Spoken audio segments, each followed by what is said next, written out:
வணக்கம். தமிழக முதலமைச்சராகும் விஜய். விஜய்க்கு ஆதரவு அளிக்கும் அந்த 10 எம்எல்ஏக்கள் யார்? தமிழக 17வது சட்டப்பேரவைத் தேர்தல் முடிவுகள் நேற்று வெளியாகி இருந்தது. 133 தொகுதிகளில் போட்டியிட்ட தாவேகா 108 இடங்களில் வெற்றி பெற்றுள்ளது. எம்ஜிஆர் அவர்கள் படைத்த சாதனையை முறியடித்துள்ளார் விஜய் அவர்கள். முதல் தேர்தலில் எம்ஜிஆர் அவர்கள் 33.5% வாக்கு வங்கியை பெற்றார் என்று சொல்லப்பட்டு வந்தது. ஆனால் தாவேகா தலைவர் விஜய் அவர்கள் 35% வாக்கு வங்கியை பெற்று தனிப்பெரும் நபராக மிகப்பெரிய வரலாற்று சாதனையை படைத்துள்ளார்.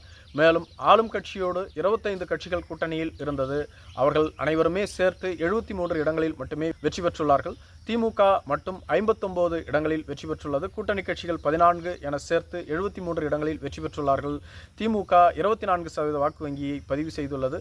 இதேபோன்று எதிர்க்கட்சியாக இருந்த அதிமுக இந்த தேர்தலில் 8 கட்சிகளோடு கூட்டணி அமைத்திருந்தார்கள்.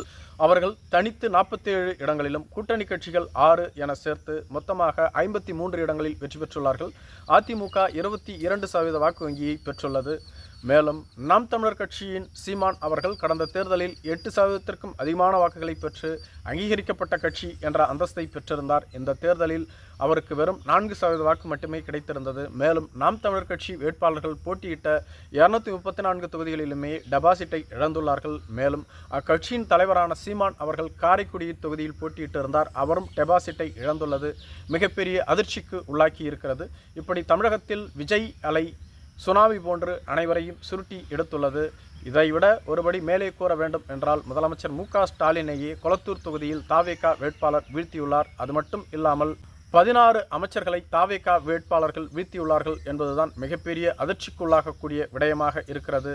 என்னதான் தாவேகா மிகப்பெரிய வெற்றியை குவித்திருந்தாலும் ஆட்சி அமைக்க தேவையான 118 என்ற இடத்தை கடக்க தவறிவிட்டது. மேலும் தனி ஒருவராக இவ்வளவு பெரிய சாதனையை படைத்திருப்பதே மிகப்பெரிய வெற்றி என்று தாவேகா தொண்டர்களால் கொண்டாடப்பட்டு வருகிறது. இதுபோன்ற சூழ்நிலையில்தான் தாவேகா வெற்றி அமைக்க மேலும் 10 எம்எல்ஏக்களினுடைய ஆதரவு தேவை.